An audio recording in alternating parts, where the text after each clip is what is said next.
Kemudian berikutnya ada satu pertanyaan, ada satu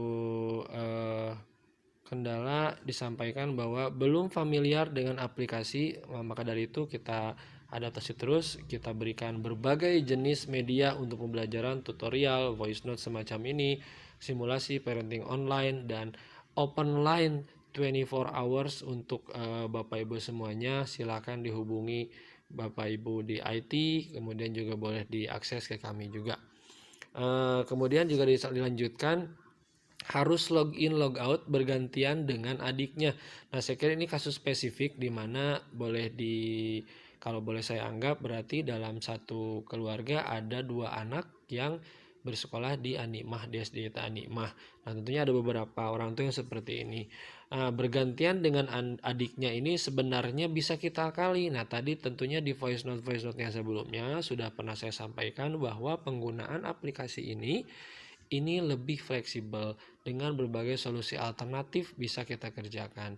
Sehingga ketika ada 2, apalagi di waktu yang bersamaan, misalnya waktu yang berbeda juga tidak apa, waktu bersamaan ada materi yang salah satu bisa digunakan aplikasi mobile menggunakan handphone yang ada. Satu lagi kalau memang tidak ada handphone lagi, silakan diakses di web panel SDIT Animah. Jadi Bapak Ibu semua itu sebetulnya dipersenjatai siswanya ya, diberikan beberapa tools, yakni pertama adalah aplikasi mobile di HP Android-nya yang bisa di-download di Play Store. Yang kedua juga diberikan sebuah alamat URL atau kita sebut dengan panel web siswa, di mana di situ siswa bisa mengakses pelajaran, materi, tugas, termasuk juga ada lagi satu lagi halaman ujian juga. Jadi bisa bersamaan sebetulnya, bisa diakali sesuai dengan adanya gadgetnya masing-masing. Tidak harus selalu bergantian login logout adiknya dengan kakaknya seperti itu. Bisa saja yang satu di laptop, yang satunya di HP. Jadi bisa diakali, bisa lebih fleksibel. Kemudian saya lanjutkan saja. Aplikasi DIS lebih ribet daripada GC lebih sederhana, anak bisa lebih mudah mengakses tanpa harus selalu auto mengoperasikan. Nah, mungkin di awal dulu ya, aplikasi DIS lebih ribet daripada GC lebih sederhana. Kalau ini sih bukan saya nilai ya, saya menanggapi. Mohon terima kasih sebelumnya atas penyampaian concernnya, bahwasanya tentu ada benarnya, tapi juga kita bisa lihat dari sudut pandang lain, ribetnya di mana, lebih simpelnya di mana. Kalau saya menurut saya ini lebih kepada betul sekali bahwa GC lebih sederhana. Kenapa? Karena Google Classroom itu hanya berfokus satu aplikasi saja yang memuat sistem teknologi di bidang belajar mengajar saja.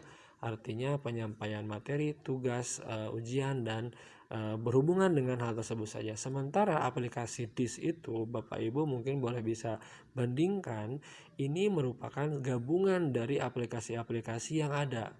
Boleh saya katakan, boleh saya contohkan, misalnya Ruang Guru, salah satu aplikasi pembelajaran yang ngetop. Ruang Guru itu kalau dibandingkan dengan DIS, dilihat dari segi jenisnya, dari jenis atau tipenya, Ruang Guru itu boleh dibilang salah satu dari sekian banyak fitur yang ada dalam aplikasi SDIT Animah. Sehingga aplikasi SDIT Animah ini bersama manajemen sebetulnya tidak main-main mengerjakan aplikasi ini.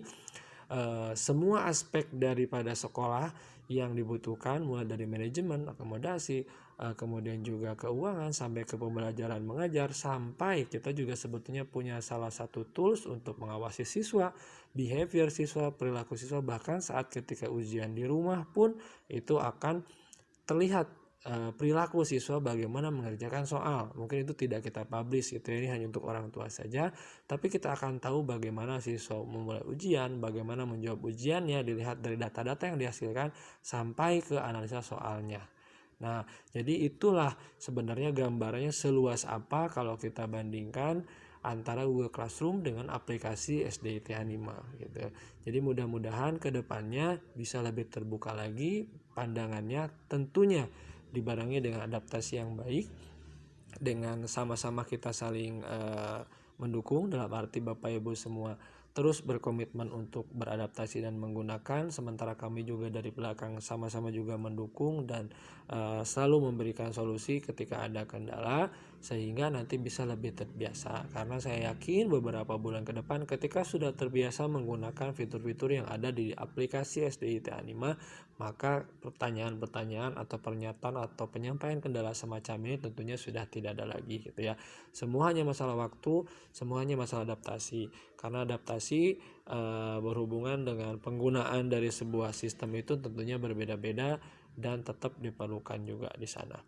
Anak bisa lebih mudah mengakses tanpa harus selalu ortu yang mengoperasikan, karena setiap ada materi baru hanya tinggal refresh dan klik lalu muncul tautannya. Tidak harus melewati beberapa option.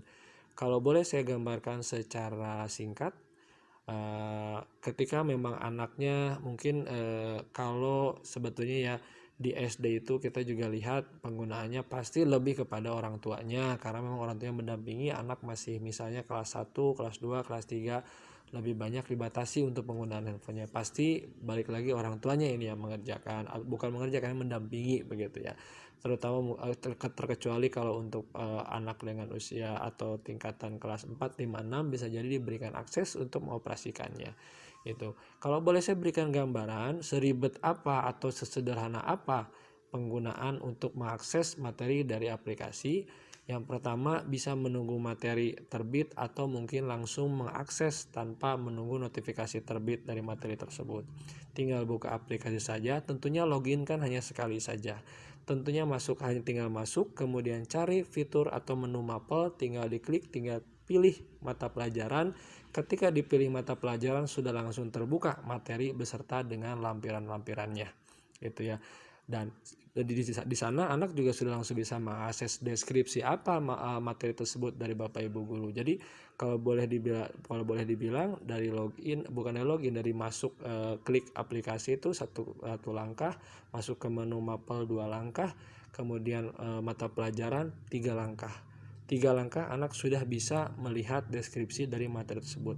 Tambah lagi 1 langkah jika guru memberikan lampiran dari materi yang diberikan. Jadi ada 4 langkah saja anak bisa sudah belajar materi yang disediakan oleh gurunya. Begitupun untuk tugas.